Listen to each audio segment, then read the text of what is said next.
नमस्कार मंडळी, मी माया गुरे ब्लॉगिंग चॅनलमध्ये तुमचं सगळ्यांचं स्वागत आहे.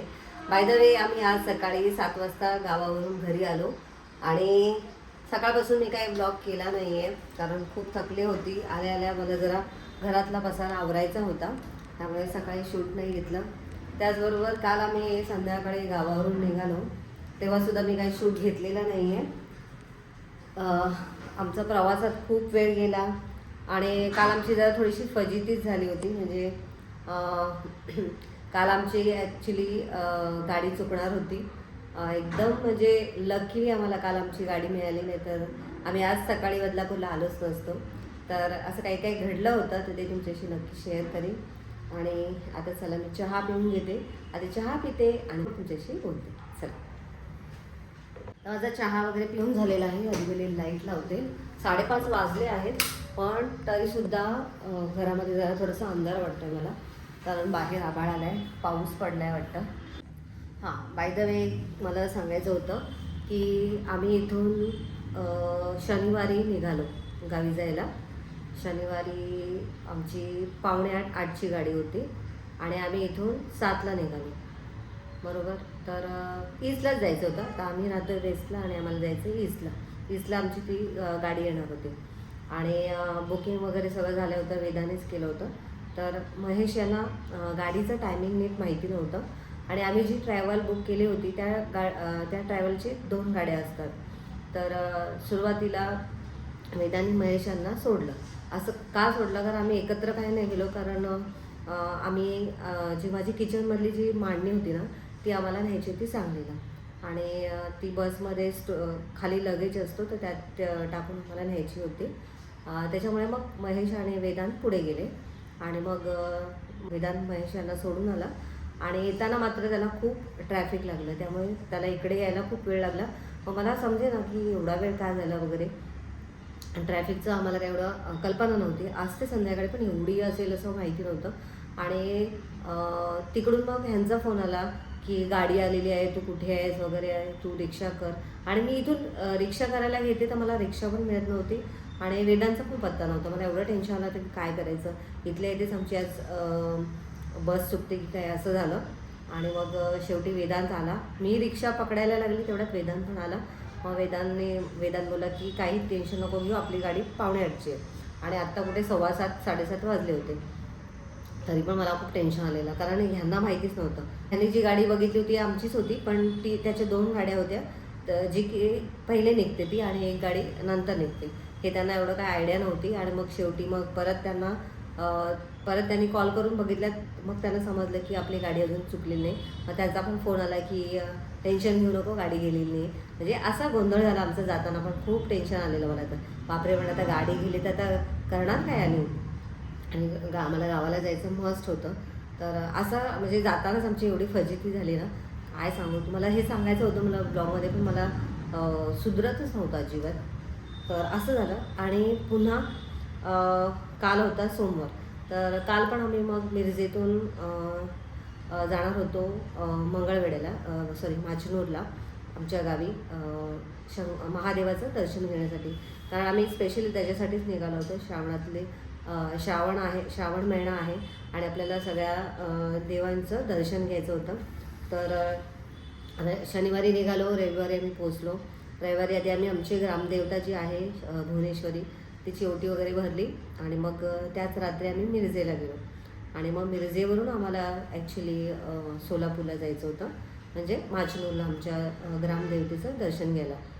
तर आता सध्या श्रावण महिना आहे आणि छान असं महादेवाचं दर्शन घ्यायचं होतं. दर्शन वगैरे सगळं झालं, खूप छान. दर्शन वगैरे पण खूप छान झालं. खूप मस्त दिवस वगैरे गेला. पण मी माझ्या भावाला भेटायला गेली होती, मावस भावाला. तर त्याच्या घरी आम्हाला थोडंसं लेट झालं. म्हणजे आम्ही त्याच्या घरातून जरा लवकर निघायला पाहिजे होतो. आम्ही त्याच्या घरातून 5ला निघालो आणि संध्याकाळी जायला जे बसेस असतात त्या काही कमी असतात आणि याची आम्हाला आयडिया नव्हती. त्यामुळे आम्हाला तिथून मग पुढे 1 तास 1.5 तास असा लेट झाला. आणि मग पुन्हा इकडे येण्याची जी आमची बस होती ती 9ची होती आणि आम्ही जवळजवळ 1 तास आम्ही लेट होतो. आणि त्यामुळे मग आम्ही आमच्या बसवाल्याला कॉन्टॅक्ट केला की आज आम्हाला जमलं नाही तर आमची गाडी कॅन्सल होईल का वगैरे. पण गाडी काही कॅन्सल होणार नव्हती. तर मग शेवटी आम्ही आशा सोडून दिली आणि आम्ही म्हटलं की आता आज काही आपल्याला जाता येणार नाही, त्यामुळे आम्ही शांत बसलो. आणि ती गाडी जी होती ती एक्सप्रेस होती, म्हणजे ती अजिबात कुठे त्याला स्टे नव्हता, डायरेक्ट जाणं होती. परंतु त्यांनी एक स्टे घेतला, तो म्हणजे जेवणासाठी. तर जेवण वगैरे मग आम्ही पण जेवण केलं आणि आशा सोडून दिली होती की आता आज आपण काही बदलापूरला आता आज काही आपल्याला गाडी मिळणार नाही जायला.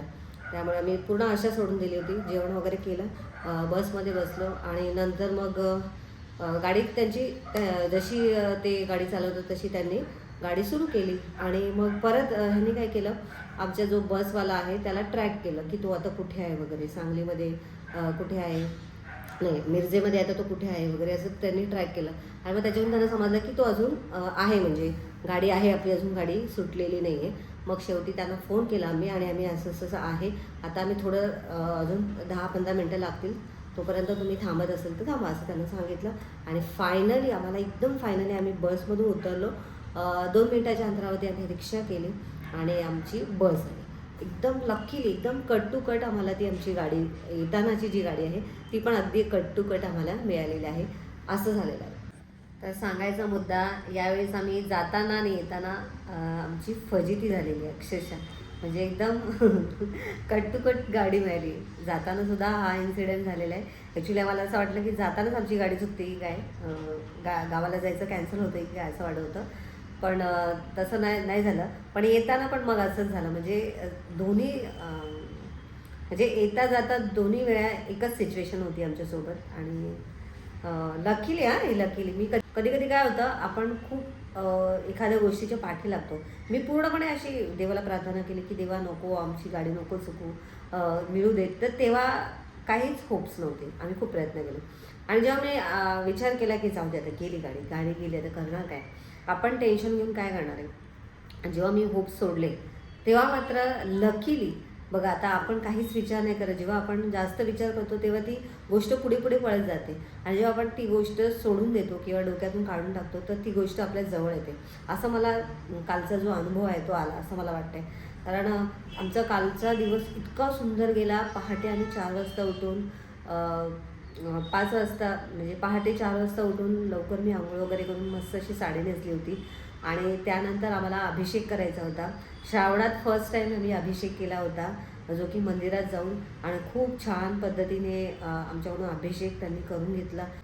खूप मस्त असा प्रसन्न वाटला आम्हाला तो अभिषेक करून. श्रावणात लकीली आम्हाला पहिल्यांदा असं करायला मिळालं आणि त्यामुळे मी खूप खुश होती. आणि एक मंदिर झाल्यानंतर पुन्हा आम्ही दुसऱ्या मंदिरात गेलो, तिथे पण आमच्याकडून आम्ही अभिषेक केला आणि इतकं भारी वाटलं ना, खूप मस्त वाटलं. म्हणजे सकाळ आमची इतकी सुंदर गेली. दोन्ही मंदिरामध्ये अभिषेक झाल्यानंतर 8-8:30च वाजले होते. आणि मग त्याच्यानंतर मग परत मी माझ्या जावेच्या घरी गेलो आम्ही. तिने आम्हाला नाश्ता वगैरे केला, तर उपवासच होता त्यामुळे तिने उपवासाचं फराळाचं जे काय होतं ते केलं होतं तिने. मग आम्ही ते खाऊन मग परत आम्ही निघालो होतो सोलापूरला जायला, जे की आम्हाला माचनूरला जायचं होतं, आमच्या ग्रामदेवतेचं म्हणजे माझ्या माहेरच्या ग्रामदेवताचं दर्शन घेण्यासाठी. तर ते पण खूप छान झालं, म्हणजे खूप मस्त प्रवास, खूप छान झाला. पण येता आणि जाताना आमची जरा थोडीशी फजिती झाली. बाकी एवढं आम्हाला कसलाच त्रास नाही झाला. दोघांनाही प्रवासामध्ये अजिबात काहीच त्रास झाला नाही. खूप लकीली आणि खूप छान दिवस पण आमचे जे पण दिवस गेले ते खूप छान गेले. दिवस पण एकदम मस्त झाला. दिवस खूप असं म्हणजे खूप थकल्यासारखं असं पण नाही वाटलं. खूप भारी झालं आमचं देवदर्शन मात्र आमचं खूप चांगलं झालं. आणि खूप मस्त वाटलं मला की श्रावण महिन्यामध्ये आपल्याला मंदिरामध्ये अभिषेक करता आला. खूप मस्त वाटलं. तर असा होता आमचा हा प्रवास. तर आजचा व्हिडिओ मी आता इथे छोटासाच करते, कारण जर आज थकली आहे, आज मला काही घरातली कामं करायची आहेत, त्यामुळे आज जास्त काही मी शूट घेत नाही. आणि मला एवढंच म्हणायचं होतं की आपल्या हातात काही नसतं ना, तेव्हा देव आपल्याला हातात येऊन देतं. आणि जेव्हा आपण एखाद्या गोष्टीच्या पाठी लागतो ती गोष्ट आपल्याला मिळत नाही, ती पुढे पुढे जाते. असं मला कालचा जो अनुभव होता ना तो म्हणजे तो असा वाटला. कालचा जो अनुभव आला ना त्याच्यावर मला असं वाटतं की एखाद्या गोष्टीच्या पाठी आपण सतत लागतो ना तर ती गोष्ट कधी कधी मिळत नाही, पण जेव्हा ती गोष्ट आपण सोडून देतो तर ती सहज आपल्या जवळ येते.